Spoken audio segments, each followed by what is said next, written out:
Alright, ChatGPT. Generate for me an engaging and short YouTube intro.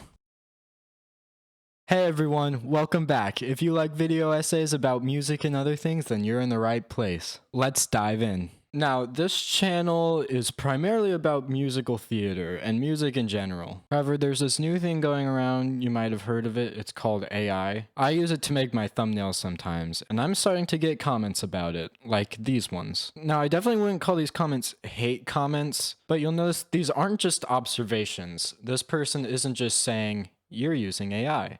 They're saying, you're using AI. There seems to be a certain stigma around AI, where even if you're like me, a small channel with under 100 subscribers, and you use it to make a thumbnail for a video, you're going to hear about it, because people have very vitriolic, negative feelings about AI.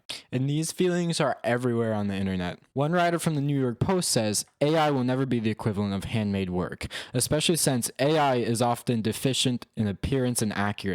A writer from the Washington Post says AI users are utterly uncouth types of people, and they warn us that the advancement of AI will drive reputable writers and artists from their homes. And even more, a writer from CNN has quite a few negative things to say about AI. They say AI is making the world lazy. AI is making people less inventive because they are not generating from within their own mind. And finally saying that AI is guilty of much wrong because many false things have been propagated by AI. There's just one problem though. None of these quotes are from modern media outlets. They're from Johannes Trithemius, Filippo de Strada, and Francis Bacon respectively. And they're not about AI, they're about the printing press. And what about this internet thing? Do you know anything about that? Sure. What the hell is that exactly? Well, it's become a place where people are publishing information, and it's wild what's going on. You can send electronic mail to people. It is the big new thing. Yeah, but it's easy to criticize something you don't fully understand, which is my position here. Go ahead. But I can remember a couple of months ago, there was like a big breakthrough announcement that on the internet or on some computer deal, they were going to broadcast a baseball game. You could listen to a baseball game on your computer. And I just thought to myself, does radio ring a bell? Now, I'm not making the argument that AI is good. I'm making the argument that AI is not evil. People often use the binary of good and evil to classify everything from historical figures to historical events to current happenings. And simple groups and binaries are very helpful for our brains. This is the same reason why we stereotype people based on appearance. It's because it would be too difficult to fully understand the infinite possibilities that are within each individual person. So our brain creates set groups and categorizations for us to put people into. There are many debates about the binary between good and evil though, especially as it pertains to historical figures. Take Thomas Jefferson for example. He accomplished great things in his life, he spoke out against slavery, and he created the Declaration of Independence, which not only declared independence of the United States from Great Britain, but it would later be used by political activists like Frederick Douglass in his cause for abolition and Martin Luther King Jr. in his cause for civil rights, and even be used internationally to argue for human rights. Because of this, we want to put him in the good category. However, as many people know, he had sexual relations with his slave Sally Hemings and fathered several children with her. Now, this is undoubtedly evil, therefore he belongs in the evil category. But does putting this man in the evil category therefore invalidate the good things that he did in his life, such as writing the Declaration of Independence? Most people take a stance either on the side of good or for evil, but this doesn't quite work either. Therefore, I would argue that with historical figures and events, you never can put them into one good or evil category. It is entirely possible to both celebrate people for the good they did and condemn them and even hate them for the evil that they did. Take even one of the most ubiquitously hated events in human history. We all know the line, the Industrial Revolution and its consequences have been a disaster for the human race. And absolutely, the Industrial Revolution has caused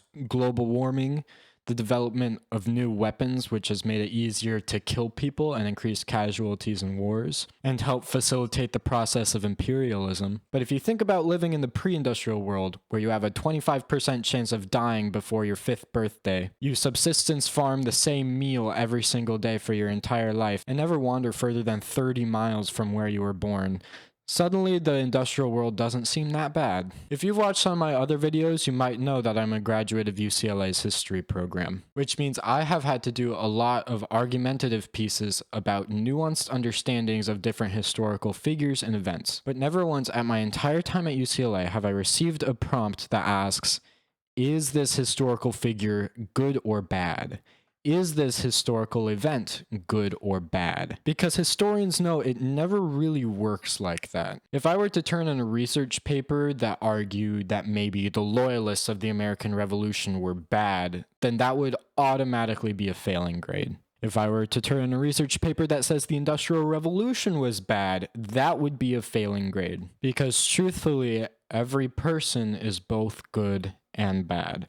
Every event has positive consequences and negative consequences. So why is it that whenever new technology gets developed, from the printing press to the internet to AI, people automatically assume the worst? The obvious reason is that people really dislike change. People dislike change because we fear what we don't understand. Whenever something new is introduced, it can take us a very long time to understand it. And in that time in which we're understanding something, we fear it. And through confirmation bias, it becomes significantly easier for us to see the negative effects this new thing is going to have than the positive effects. And the second reason is simply that people do not have a strong grasp on history. Like I said before, a historian would never make the argument that a certain historical event would fall into the good or evil binary. This is because historians study these great historical events and the different perspectives that people had about them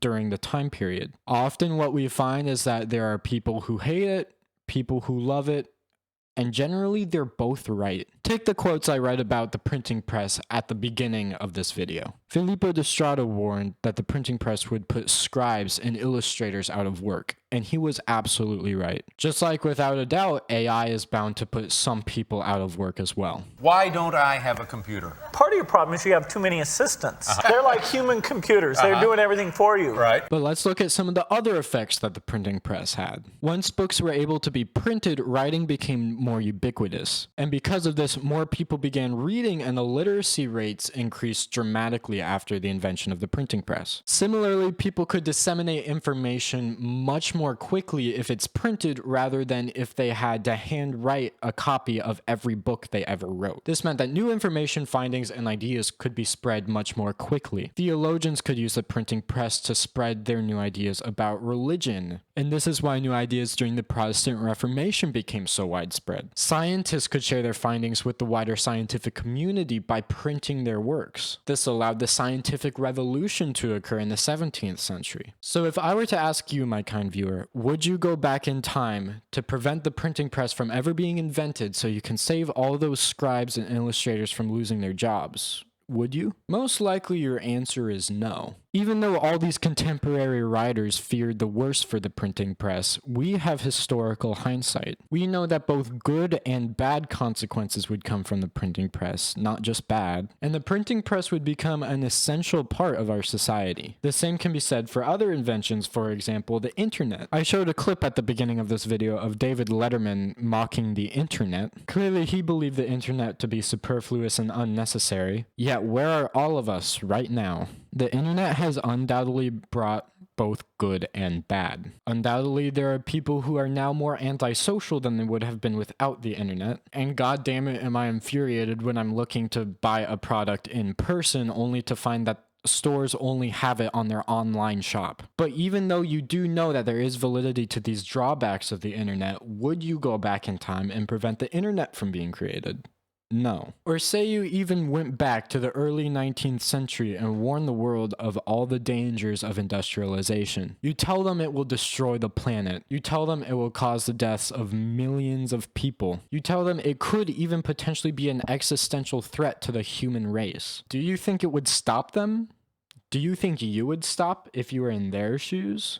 Probably not. Because the truth is, humans are always going to want to create new, bigger, and better things. Humans are never going to reach a point where we hit our technological high and say, okay guys, let's all stop there. We've reached our peak and it only would get worse from here. Now that AI is here, we're not going to stop it. Just like we couldn't have stopped the printing press and we couldn't have stopped industrialization. And sure, it's scary to me too. I don't like watching TV and seeing commercials that are clearly AI generated. It is deeply disturbing to me to think of a world in which we can't tell the difference between work that is made by AI and work that is made by humans. But it is comforting to me to know that people thought the same thing about technology that we now take for granted or even think is archaic. You know why historians are never asked if an event was wholly good or bad? It's because the binary between good and bad is reductive. There has never been an event in human history where historians trace back to that moment and say, yes,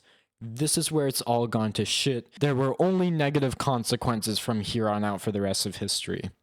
So I doubt it's going to start now with AI. Am I saying that everyone should like AI? No. It's totally okay not to like it, but do not fear it because you are going to hate whatever it is you fear. And push yourself not to categorize it into oversimplified binaries like good and evil. There is going to be both with AI, just like there has been for literally every other invention in human history. You can't poo-poo something just because bad things are going to come of it. Push yourself to see the good in it. Or at very least, if you do hate it, recognize that your beliefs now may one day be as outdated as Filippo Distrada's or David Letterman's. Once we understand it, we're bound to adapt just like we always have. I'm a musical theater channel, so I'm going to use a quote from Jesus Christ Superstar.